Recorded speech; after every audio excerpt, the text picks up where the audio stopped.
Hello friend, स्वागत है आप सभी का आज की एक और नई वीडियो में।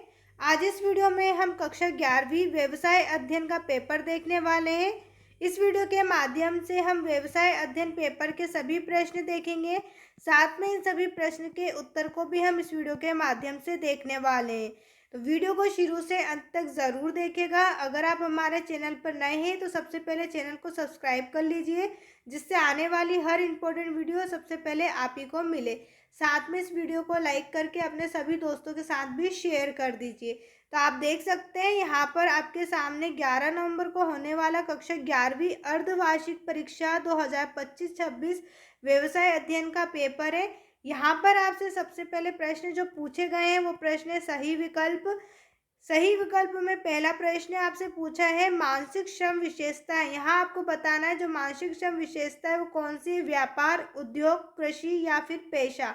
उत्तर है आपका पेशा। ऑप्शन द जो आपको दिया है आपका सही उत्तर है। इसके बाद है नंबर 2 पर प्राचीन भारत में नगीनों का निर्यातक केंद्र था।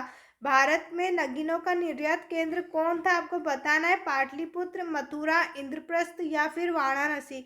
तो यहाँ आपका उत्तर रहेगा पाटलिपुत्र। ऑप्शन अ जो है आपका सही उत्तर है। भारत में नगीनों का निर्यात केंद्र पाटलिपुत्र था। नंबर 3 पर है व्यवसायिक संगठन का प्राचीनतम स्वरूप क्या है। यहाँ आपको व्यवसाय संगठन का प्राचीनतम स्वरूप बताना है। उत्तर है एकांकी व्यापार। व्यवसाय संगठन का जो प्राचीनतम स्वरूप है वो है व्यवसायिक व्यापार। इसके बाद प्रश्न नंबर 4 में आपसे पूछा है सार्वजनिक क्षेत्र के उपक्रम में वे व्यवसाय इकाइयां हैं जिन पर स्वामित्व होता है। किनका स्वामित्व होता है? सरकार का। ऑप्शन स जो है आपका सही आंसर है, सरकार का स्वामित्व होता है। नंबर 5, एक प्राइवेट कंपनी को वैधानिक सभा बुलाना अनिवार्य है। एक प्राइवेट कंपनी है उसको वैधानिक सभा बुलाना क्या अनिवार्य है? ऑप्शन है हाँ, नहीं या फिर आवश्यक नहीं है और इनमें से कोई नहीं। सही आंसर है आपका हाँ, नहीं, सही आंसर है आपका नहीं। एक प्राइवेट कंपनी को वैधानिक सभा बुलाना अनिवार्य नहीं है। इसके बाद नंबर 6 पर है भारतीय रेलवे डाक तार विभाग किस प्रकार के उपक्रम है। आपको बताना है जो भारतीय रेलवे डाक तार विभाग है वो किस प्रकार का उपक्रम है। उत्तर है आपका विभागीय उपक्रम। कैसा उपक्रम है? यहाँ एक विभागीय उपक्रम है। इसके बाद नंबर 2 पर है रिक्त स्थान की पूर्ति कीजिए। यहाँ आपको रिक्त स्थान की पूर्ति करना है। पहला प्रश्न है वाणिज्य उद्योग तथा व्यवसाय के अंग है। तो जो वाणिज्य उद्योग है तथा प्रत्यक्ष सेवा ये व्यवसाय के अंग है।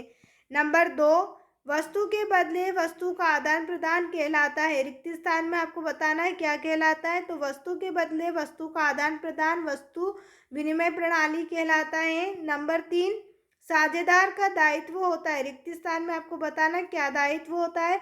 तो साझेदार का असीमित दायित्व होता है। साझेदारों का दायित्व असीमित होता है। नंबर 4, वैधानिक निगम वित्त मामले में होते हैं। जो वैधानिक निगम है वो वित्त मामले में कैसे होते हैं? स्वतंत्र होते हैं।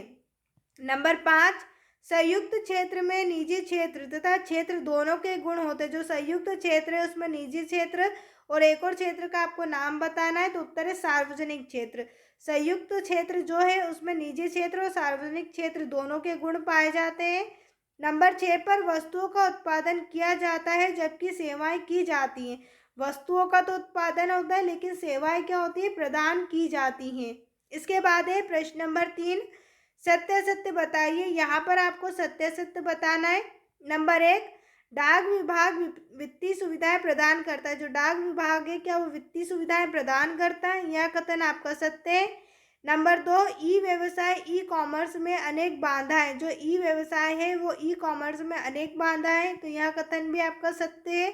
नंबर 3, वायरस कंप्यूटर को सुरक्षा प्रदान करता है। जो वायरस है क्या वो कंप्यूटर को सुरक्षा प्रदान करता है? तो यह कथन आपका असत्य रहेगा। इसके बाद है नंबर 4 पर डीटीएच सेवा उपग्रह आधारित मीडिया है। यह कथन आपका सत्य है। इसके बाद है एटीएम मुद्रा निकासी को धीमा करता है। जो एटीएम है वो मुद्रा निकासी को क्या धीरे कर देता है? तो यह कथन भी आपका असत्य है। इसके बाद हम बात करें प्रश्न नंबर 4 पे। तो यहाँ पे आपसे पूछा है सही जोड़ी बनाइए। पहली जोड़ी है कार्य बदली। कार्य बदली में हम मिलाएंगे प्रशिक्षण विधि। इसके बाद आपसे पूछा है अफवाहें, अफवाहों को हम मिलाएंगे अनौपचारिक संगठन से। नंबर 3 पर है अंगूरी लता तंत्र, अंगूरी लता तंत्र को हम मिलाएंगे अनौपचारिक संप्रेषण। नंबर 4 पूंजी संरचना, पूंजी संरचना आपकी होगी वित्तीय प्रबंधन से संबंधित। नंबर 5 कार्यशील पूंजी, कार्यशील पूंजी को हम मिलाएंगे चालू संपत्तियां से। इसके बाद ऋण पत्र, ऋण पत्र को हम मिलाएंगे गृहीत निधि से। और नंबर 7 अधिक लागत, अधिक लागत में आपका उत्तर होगा नियोजन की सीमा। इसके बाद हम बात करें प्रश्न नंबर 5 पर, तो यहाँ आपसे पूछा है एक वाक्य में उत्तर देना है। पहला प्रश्न है संयुक्त हिंदू परिवार किस क्षेत्र की व्यावसायिक इकाई है। संयुक्त हिंदू जो परिवार है वो किस क्षेत्र की व्यावसायिक इकाई है, उत्तर है आपका निजी क्षेत्र की। इसके बाद नंबर 2 पर है नेफ्ट का पूरा नाम बताइए, एनईएफटी का आपको पूरा नाम बताना है, उत्तर है राष्ट्रीय इलेक्ट्रॉनिक निधि अंतरण। नंबर 3 पर है ई कॉमर्स के आवश्यक संसाधन कौन से हैं। ई कॉमर्स के आपको आवश्यक संसाधन बताने हैं, तो ई कॉमर्स के आवश्यक संसाधन है इंटरनेट, कंप्यूटर, स्मार्टफोन, वेबसाइट और एप्लीकेशन। इसके बाद नंबर 4 पर हम देखेंगे। नंबर 4 करने से पहले अगर अभी तक आपने हमारे चैनल को सब्सक्राइब नहीं किया है तो सबसे पहले चैनल को सब्सक्राइब कर लीजिए, जिससे आने वाली हर इम्पोर्टेंट वीडियो सबसे पहले आप ही को मिले। साथ में इस वीडियो को लाइक करके अपने सभी दोस्तों के साथ भी शेयर कर दीजिए। आप देख सकते हैं यहाँ पर आपसे प्रश्न पूछा है नंबर 4 पर, व्यवसाय से हानि की संभावना को क्या कहते हैं। व्यवसाय से हानि की संभावना को जोखिम कहते हैं। नंबर 5 पर है वे कौन सी क्रियाएं हैं जिनका संबंध धन से नहीं होता। वो क्रिया बतानी है जिनका संबंध धन से नहीं होता, उत्तर है अनैच्छिक और गैर आर्थिक क्रियाएं। नंबर 6 पर है सरकारी कंपनी की स्थापना किस अधिनियम के अंतर्गत होती है। तो सरकारी कंपनी की जो स्थापना है वो कंपनी अधिनियम 2013 के अंतर्गत होती है। नंबर 7 भारतीय अर्थव्यवस्था किन दो क्षेत्रों में विभक्त है। तो भारतीय अर्थव्यवस्था जो है निजी क्षेत्र और सार्वजनिक क्षेत्र में विभक्त है। इसके बाद हम बात करें प्रश्नोत्तर पर, तो यहाँ से आपके 2 नंबर वाले प्रश्न शुरू हो चुके हैं। प्रश्न है ई कॉमर्स की परिभाषा लिखिए, अथवा में पूछा वेबसाइट से क्या आशय है। प्रश्न नंबर 7 है ई कॉमर्स की सफलता के लिए आवश्यक 2 संसाधनों को लिखिए, अथवा में पूछा डाटा स्टोर की सुरक्षा से क्या आशय है। प्रश्न नंबर 8 भूमंडलीय उद्यम किसे कहते हैं, अथवा का प्रश्न है निजी क्षेत्र के व्यावसायिक संगठन के 2 उदाहरण दीजिए। प्रश्न नंबर 9 सार्वजनिक क्षेत्र का अर्थ लिखिए, अथवा में पूछा है निजी क्षेत्र का अर्थ लिखिए। प्रश्न नंबर 10 विभागीय उपक्रम का अर्थ लिखिए, अथवा में है सरकारी कंपनी से क्या तात्पर्य है। प्रश्न नंबर 11 है वैधानिक निगम से क्या तात्पर्य है, अथवा में आपसे पूछा है वैधानिक निगम की कोई 2 सीमाएं लिखिए।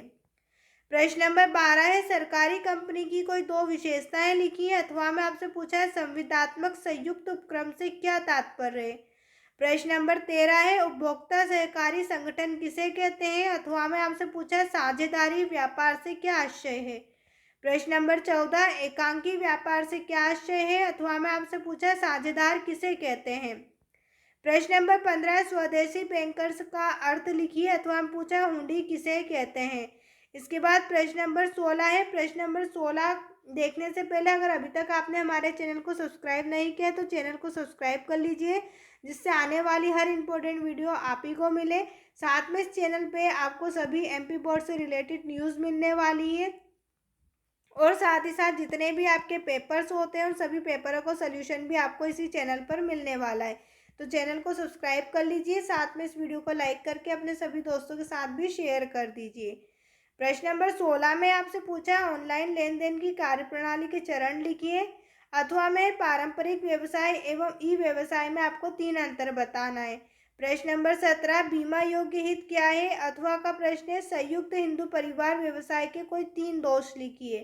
प्रश्न नंबर 18 संयुक्त हिंदू परिवार व्यवसाय के 3 गुण आपको लिखना है, अथवा में पूछा सहकारी समिति के कोई 3 दोष लिखिए। प्रश्न नंबर 19 किन्हीं 3 सामाजिक सुरक्षा योजनाओं को समझाइए, अथवा में पूछा एकांकी व्यापार की कोई 3 सीमाएं लिखिए। प्रश्न नंबर 20 है बीमा की कोई 4 सिद्धांत लिखिए, अथवा में पूछा सेवाएं और वस्तु में 4 अंतर लिखिए। प्रश्न नंबर 21 निजी कंपनी एवं सार्वजनिक कंपनी में आपको 4 अंतर बताना है, अथवा में साझेदारी संलेख की मुख्य बातें लिखना है। प्रश्न नंबर 22 है, एक व्यवसाय के चयन को प्रभावित करने वाले 4 घटक लिखिए अथवा में व्यवसायिक जोखिम की प्रगति को स्पष्ट कीजिए। प्रश्न नंबर 23 है, आर्थिक एवं अनार्थिक क्रियाओं में कोई 4 अंतर लिखिए अथवा का प्रश्न है, वाणिज्य और व्यापार में कोई 4 अंतर लिखिए।